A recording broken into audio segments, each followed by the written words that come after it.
Mica e os ídolos. Havia um homem da região montanhosa de Efraim cujo nome era Mica. Ele disse à sua mãe: as 1.100 moedas de prata que lhe foram roubadas e a respeito das quais a senhora me falou e proferiu maldições, eis que esse dinheiro está comigo, eu o peguei. Então a mãe lhe disse: que o Senhor o abençoe, meu filho. Assim ele devolveu as 1.100 moedas de prata à sua mãe, que disse: de minha parte dedico esta prata ao Senhor Deus a favor de meu filho. Será usada para fazer uma imagem de escultura e uma de fundição.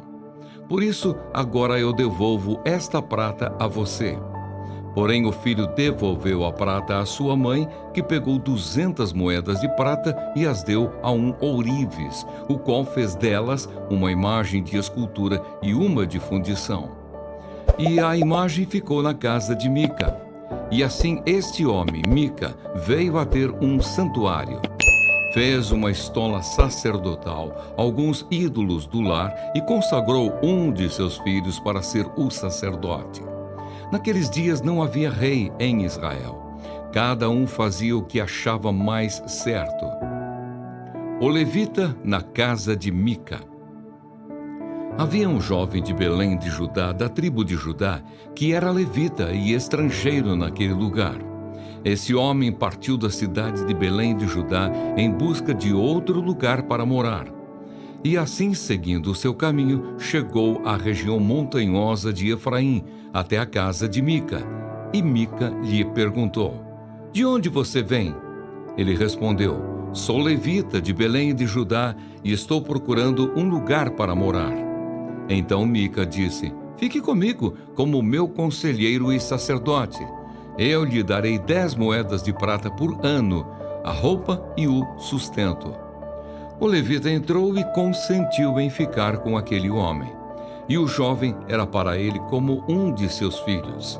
Mica consagrou o jovem levita, que passou a ser o seu sacerdote. E o jovem ficou na casa de Mica. Então Mica disse: agora sei que o Senhor me fará bem, porque tenho um levita como sacerdote. Mica e a tribo de Dan. Naqueles dias não havia rei em Israel, e a tribo dos danitas estava procurando um território para morar, porque até aquele dia não tinha recebido herança entre as tribos de Israel.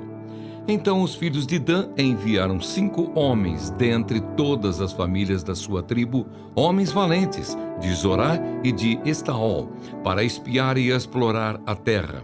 E lhes disseram: vão e explorem a terra. Chegaram à região montanhosa de Efraim até a casa de Mica e ali pernoitaram. Quando se aproximaram da casa de Mica, reconheceram a voz do jovem levita. Chegaram perto dele e lhe perguntaram: quem trouxe você para cá? O que você está fazendo aqui? E o que prende você a este lugar? Ele respondeu: assim e assim Mica fez comigo. Ele me contratou e eu me tornei o sacerdote dele. E eles lhe disseram: então, por favor, consulte a Deus para que saibamos se o caminho que seguimos irá prosperar. O sacerdote respondeu: vão em paz. O caminho de vocês está sob as vistas do Senhor. Os 5 homens partiram e chegaram a Laís. Viram que o povo daquele lugar vivia em segurança, segundo o costume dos sidônios, em paz e sem desconfiar de nada. Nenhuma autoridade havia que por qualquer coisa os oprimisse. Moravam longe dos sidônios e não tinham contato com outros povos. Então os 5 homens voltaram a seus irmãos em Zorá e Estaol. E esses irmãos lhe perguntaram: e então, o que nos dizem? Eles responderam: preparem-se e vamos atacá-los, porque examinamos a terra e eis que é muito boa. Vão ficar aí parados? Vão depressa e ocupem aquela terra. Quando chegarem lá, vão encontrar um povo que não desconfia de nada. A terra é ampla e Deus a está entregando nas mãos de vocês. É um lugar em que não falta nada do que existe na terra.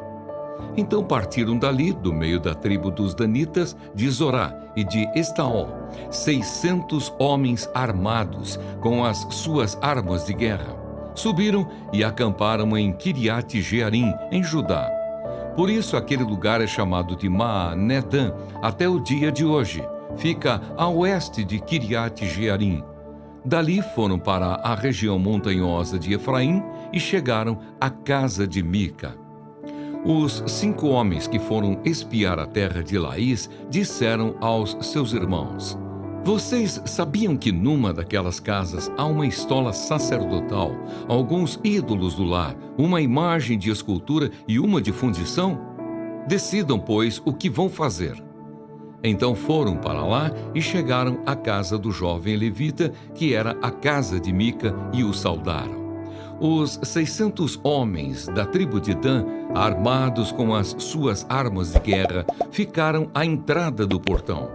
Porém, os 5 homens que tinham ido espiar a terra entraram na casa e apanharam a imagem de escultura, a estola sacerdotal, os ídolos do lar e a imagem de fundição, enquanto o sacerdote estava em pé à entrada do portão com os 600 homens que estavam armados com as armas de guerra. Quando eles entraram na casa de Mica e apanharam a imagem de escultura, a estola sacerdotal, os ídolos do lar e a imagem de fundição, o sacerdote perguntou: o que é que vocês estão fazendo? Eles responderam: fique calado, não diga nada a ninguém. Venha conosco e seja o nosso conselheiro e sacerdote. Ou você acha que é melhor ser sacerdote na casa de um só homem do que ser sacerdote de uma tribo e de uma família em Israel? O sacerdote ficou contente. Pegou a estola sacerdotal, os ídolos do lar e a imagem de escultura e entrou no meio do povo. Eles deram meia volta e partiram, não sem antes colocar diante de si as crianças, o gado e os seus bens. Quando eles já estavam longe da casa de Mica, os vizinhos deste se reuniram e foram atrás dos filhos de Dan. Eles gritaram para os filhos de Dan que, voltando-se, perguntaram a Mica: o que é que você quer? Por que você convocou todo esse povo? Mica respondeu: vocês pegaram os deuses que eu fiz e também o meu sacerdote e foram embora. O que sobrou para mim? E vocês ainda me perguntam: o que é que você quer? Porém os filhos de Dan lhe disseram: seria melhor você ficar calado, porque senão alguns dos nossos homens poderiam ficar irritados e acabariam atacando você. Nesse caso, perderiam a vida você e os da sua casa. Assim os filhos de Dan seguiram o seu caminho, e Mica, vendo que eram mais fortes do que ele, deu meia volta e foi para casa. Os homens de Dan levaram as coisas que Mica havia feito e também o sacerdote dele, e foram a Laís, a um povo que vivia em paz e sem desconfiar de nada.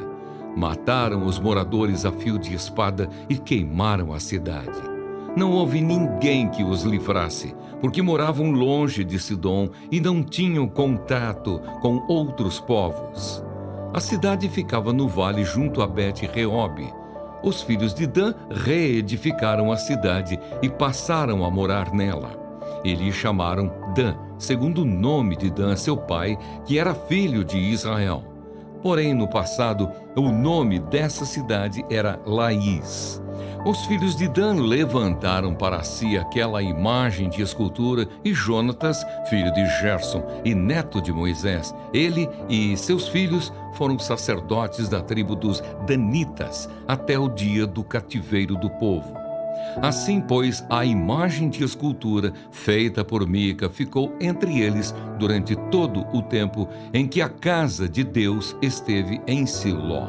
Deus e o seu povo. Salmo didático de Asaf. Meu povo, escute a minha lei.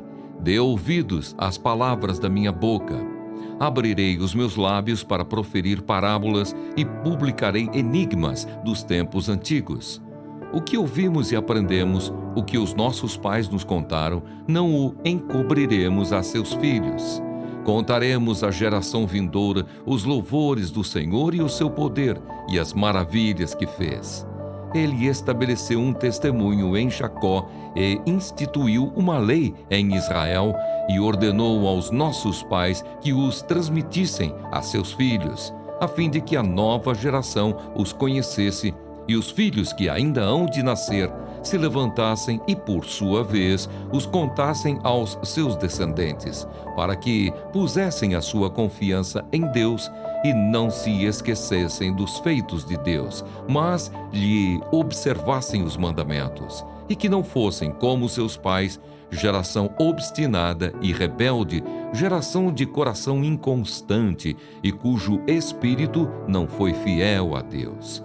Os filhos de Efraim, embora armados com arcos, bateram em retirada no dia do combate.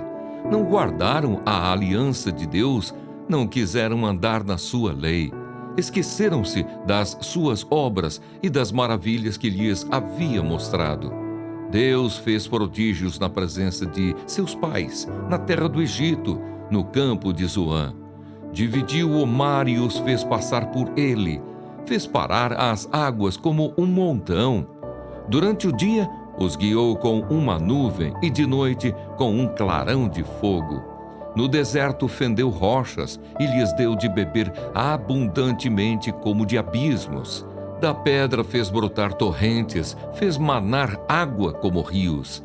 Mas ainda assim, continuaram a pecar contra ele e se rebelaram no deserto contra o Altíssimo.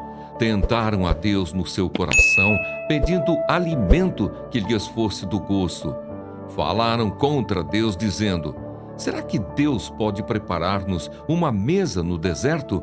É verdade que ele feriu a rocha e dela manaram águas, transbordaram as torrentes. Mas será que ele pode dar-nos pão também? Ou fornecer carne para o seu povo?